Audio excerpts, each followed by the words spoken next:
ओम श्री गणेशाय नमः। ओम श्री गणेशाय नमः। ओम श्री गणेशाय नमः। ओम नमो भगवते वासुदेवाय नमः। ओम नमो भगवते वासुदेवाय नमः। ओम नमो भगवते वासुदेवाय नमः। ओम श्री साईनाथाय नमः। ओम श्री साईनाथाय नमः। ओम श्री साईनाथाय नमः। देवी सज्जनों, दोस्तों, भक्तों, श्रोताओं, सभी को नमस्कार। आज कथा आपको सुनाने जा रहे हैं स्कंद 3 का 6वां अध्याय।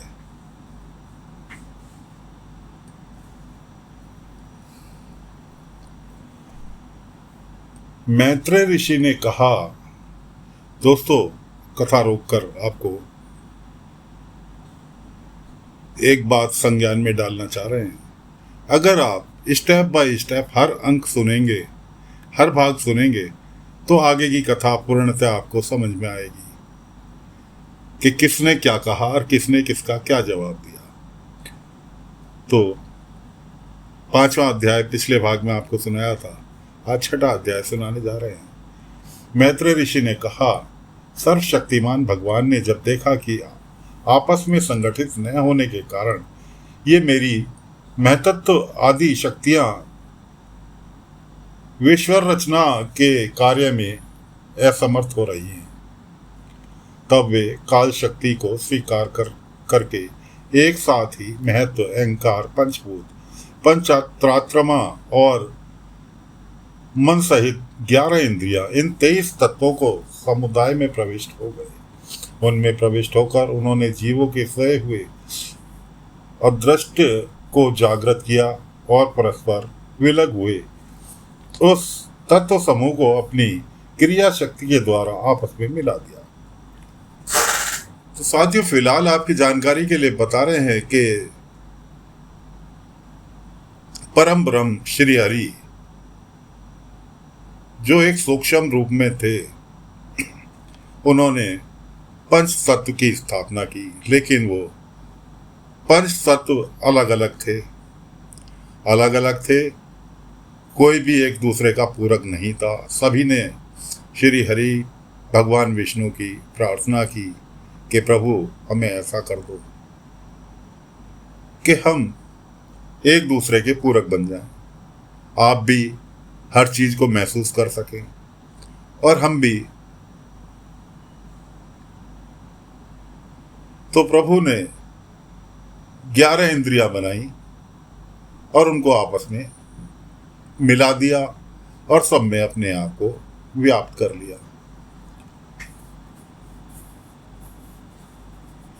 इस प्रकार जब भगवान ने अष्ट को कार्योमुक्त किया, तब उस 23 तत्वों के समूह ने भगवान की प्रेरणा से अपने अंशों द्वारा अधिपुरुष विराट को उत्पन्न किया।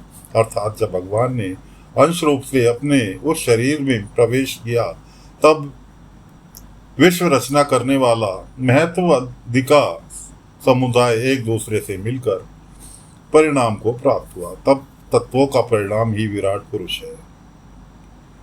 तब जाकर एक विराट पुरुष की स्थापना हुई, जिसमें चराचर जगत विद्वान है। जल के भीतर जो अंड रूप आश्रय स्थान है था, उसमें वह हृदय में विराट पुरुष संपूर्ण जीवों के साथ लेकर 1000 दिव्य वर्षों तक रहा। वह विश्व रचना करने वाले शक्ति से संपन्न था। इन शक्तियों से उसने स्वयं अपने क्रमशः हृदय रूप, प्राण रूप और 3 आध्यात्मिक, अधिवैदिक, अधिभौतिक विभाग किए। यह विराट पुरुष ही प्रथम जीव होने के कारण समस्त जीवों की आत्मा, जीव रूप होने के कारण परमात्मा का अंश और प्रथम अविभक्त होने के कारण भगवान का आदि अवतार है। यह संपूर्ण भूत समुदाय इसी में प्रकाशित होता है। इस अध्यात्म, अधिभूत और अधिवैदिक रूप से 3 प्रकार का, प्राण रूप 10 प्रकार का और हृदय रूप से 1 प्रकार का है। फिर विश्व की रचना करने वाले महत्व आदि के अधिपति श्री भगवान उसकी प्रार्थना को स्मरण कर उनकी वृत्तियों को जगाने के लिए अपने चेतन रूप तेज से उस विराट पुरुष को प्रकाशित किया। उसे जगाया। उसके जागृत होते ही देवताओं के लिए कितने स्थान प्रकट हुए, यह मैं बतलाता हूँ, सुनो। विराट पुरुष के पहले मुख प्रकट हुआ, उसमें लोकपाल अग्नि अपने अंश वग्निंद्र समेत प्रविष्ट हो गया, जिसमें वह जीव बोलता है। फिर विराट पुरुष के तालु उत्पन्न हुआ, उसमें लोकपाल वरुण अपने अंश रसनेन्द्रिय सहित स्थित हुए, जिससे जीव रस ग्रहण करता है। इसके पश्चात जब विराट पुरुष ने नथुने प्रकट हुए, उनमें दोनों अश्विनी कुमार अपने अंश घृणेन्द्रिय सहित प्रविष्ट हुए, जिससे जीव गंध ग्रहण करता है। इसी प्रकार उस विराट देह में आंखें प्रकट हुई, तब उनमें अपने अंश नेत्रांद्रिय के सहित लोकपति सूर्य ने प्रवेश किया, जिस नेत्रेंद्रिय से पुरुष को विविध रूपों का ज्ञान होता है।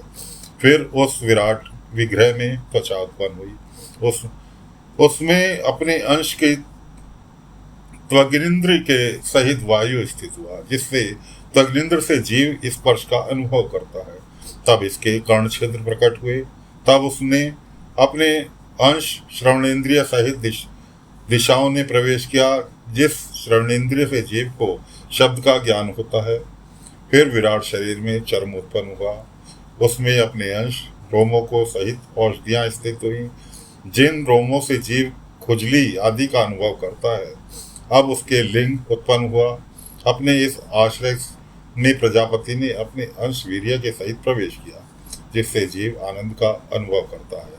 फिर विराट पुरुष के गुदा प्रकट हुई, उसमें लोकपाल मित्र ने अपने अंश पायु इंद्रिय के सहित प्रवेश किया, जिससे जीव मल त्याग करता है। इसके पश्चात उसके हाथ प्रकट हुए, उसमें अपनी ग्रहण त्याग रूपा शक्ति सहित देवराज इंद्र ने प्रवेश किया। इस शक्ति से जीव अपनी जीविका का प्राप्त करता है। जब इसके चरण उत्पन्न हुए, तब उसमें अपनी शक्ति गति सहित लोकेश्वर विष्णु ने प्रवेश किया। इस गति शक्ति द्वारा जीव अपने गंतव्य स्थान पर पहुंचता है। फिर इसके बुद्धि उत्पन्न हुई, अपने इस स्थान में अंश बुद्धि शक्ति के साथ वाक्पति ब्रह्मा ने प्रवेश किया। इस बुद्धि शक्ति से जीव गंतव्य विषयों को जान सकता है। फिर इसके हृदय प्रकट हुआ, उसमें अपने अंश मन के सहित चंद्रमा स्थित हुआ। इस मन शक्ति के द्वारा जीव संकल्प विकल्प रूप विकारों को प्राप्त करता है। तत्पश्चात विराट पुरुष में अहंकार उत्पन्न हुआ, इस अपने आश्रय में क्रिया शक्ति सहित अभिमान रुद्र ने प्रवेश किया।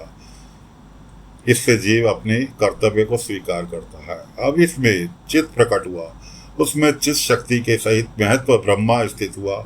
इस चित्त शक्ति के जीव विज्ञान चेतना को उपलब्ध करता है। इस विराट पुरुष के सिर से स्वर्गलोक, पैरों से पृथ्वी और नाभि से अंतरिक्ष आकाश उत्पन्न हुआ। इसमें क्रमशः स्वजय रज और तम इन तीनों गुणों के परिणाम स्वरूप देवता, मनुष्य और प्रेत आदि देखे जाते हैं। इसमें देवता लोग सत्व गुण की अधिकता के कारण स्वर्गलोक में, मनुष्य और उसके उपयोगी गौ आदि जीवों की रजोगुण की प्रधानता के कारण पृथ्वी पर, तथा तमोगुणी स्वभाव वाले होने के से रुद्र के पार्षद गण भूत प्रेत आदि दोनों के बीच में स्थित भगवान के नाभीय स्थनीय अंतरिक्ष लोक में रहते हैं। विदुर जी, वेद और ब्राह्मण भगवान के मुख से प्रकट हुए हैं। मुख से प्रकट होने के कारण ही ब्राह्मण सब वर्णों में श्रेष्ठ और सबका गुरु है। उसकी भुजाओं से क्षत्रिय वृत्ति और उसका अवलंबन करने वाला क्षत्रिय वर्ण उत्पन्न हुआ, जो विराट भगवान का अंश होने के कारण जन्म लेकर सब वर्णों की चोर आदि के उपद्रव से रक्षा करता है। भगवान की दोनों जांघों के से सब लोगों को निर्वाह करने वाली वैश्यावृत्ति उत्पन्न हुई और उन्हीं के वैश्य वर्ण का भी प्रादुर्भाव हुआ। यह वर्ण वृत्ति से अपने जीवों की जीविका चलाता है। फिर सब धर्मों की सिद्धि के लिए भगवान के चरणों से सेवा वृत्ति प्रकट हुई और उन्हीं के पहले पैर उस वृत्ति का अधिकारी शूद्र वर्ण भी प्रकट हुआ, जिसकी वृत्ति से ही श्री हरि प्रसन्न हो जाते हैं। वे चारों वर्ण अपनी अपनी वृत्तियों के सहित जिसमें उत्पन्न हुए हैं, उन अपने गुरु श्री हरि का अपने अपने धर्मों के चित्त शुद्धि के लिए श्रद्धापूर्वक पूजन करते हैं। विदुर जी, यह विराट पुरुष काल, कर्म और स्वभाव शक्ति से युक्त भगवान की योग माया के प्रभाव को प्रकट करने वाला है। इसके स्वरूप का पूरा पूरा वर्णन करने का कौन सा साहस कर सकता है। तथापि प्यारे विदुर जी, अन्य व्यवहारिक चर्चाओं से अपवित्र हुई अपनी वाणी पवित्र करने के लिए जैसे मेरी बुद्धि है और जैसा मेरा गुरुमुख से सुना है, वैसा श्री हरि सुयश वर्णन करता हूँ। महापुरुषों की मत है कि पूर्ण श्लोकमणि श्री हरि के गुणों का गान करना ही मनुष्य की वाणी तथा विद्वानों के मुख से भगवत ताम्रत का पान करना ही उनके कानों का सबसे बड़ा लाभ है। बस हम ही नहीं, आदि कवि श्री ब्रह्मा जी ने 1000 दिव्य वर्षों तक अपनी योग परिपक्व बुद्धि से विचार किया तो भी क्या वे भगवान की अमित महिमा का पार पा सके। अतः भगवान की माया बड़े बड़े महाकवियों को भी मोहित कर देने वाली है। उसकी चक्कर में डालने वाली चाल अनंत है। अतः स्वयं भगवान भी उसकी था नहीं लगा सकते, फिर दूसरों की तो बात ही क्या है। जहाँ न पहुंचकर मन के सहित वाणी भी लौट आती है तथा जिसका पार पानी में अहंकार के अभिमानी रुद्र तथा अन्य इंद्रादि देवता भी समर्थ नहीं है, उन श्री भगवान को हम नमस्कार करते हैं। साथियों, फिलहाल 6ठा अध्याय यहाँ पर समाप्त होता है। अब आपको एक बाल कथा सुनाते हैं, श्री हरि की, श्री कृष्ण की एक बाल कथा सुनाते हैं जो बचपन की लीला संपूर्ण विश्व में देवी देवताओं सहित प्रसिद्ध है। एक बार गोकुल में नंद बाबा और माता यशोदा के आंगन में बाल कृष्ण अपनी नटखट लीलाओं से सभी को आनंदित कर रहे थे। पूरे गोकुल में उनकी शरारतों की चर्चा रहती थी। सबसे प्रसिद्ध लीला उनकी माखन चोरी थी। माता यशोदा घर में बड़े प्रेम से माखन बनाती थी, लेकिन कान्हा अपने सखाओं के साथ मिलकर छिप छिप कर माखन खा जाते थे। कभी मटकी फोड़ देते थे तो कभी बंदरों को भी माखन खिला देते थे। एक दिन गोपियां शिकायत लेकर यशोदा मैया के पास पहुंची। यशोदा मैया, तुम्हारा कान्हा हमारे घर का मक्खन चुरा के खा लेता है। माता यशोदा मुस्कुराती बोली, मेरे लाल इतना छोटा है, वह कैसे तुम्हारा मक्खन चुरा लेता है। अगले दिन यशोदा मैया ने देखा कि कान्हा अपने मित्रों के साथ मिलकर ऊंची मटकी पर पहुंचने के लिए एक दूसरे के ऊपर चढ़ रहे थे। बाल कृष्ण ने मटकी फोड़ी और सबको माखन बांटना शुरू कर दिया। यशोदा मैया ने पकड़ लिया और बोली, कान्हा, तुम फिर माखन चोरी कर रहे हो। कृष्ण मुस्कुराकर बोले, मैया, यह माखन तो सबका है, मैं तो सबके मन का चोर। यह सुनकर माता यशोदा बड़े भावुक हो गई और उन्होंने कान्हा को गले से लगा लिया। तो भगवान तो, प्रभु तो प्रेम के भूखे हैं, आपकी किसी भी वस्तु विशेष के भूखे नहीं है। जितना प्रेम आप उनसे करोगे उतने ही वो आपके साथ रहेंगे। कथा को यहाँ पर विराम देते हैं। कल फिर आगे की कथा लेकर हाजिर होंगे। आज्ञा दीजिए। ओम नमो नारायण, ओम नमो नारायण, ओम नमो भगवते वासुदेवाय नमः, ओम नमो भगवते वासुदेवाय नमः, ओम नमो भगवते वासुदेवाय नमः।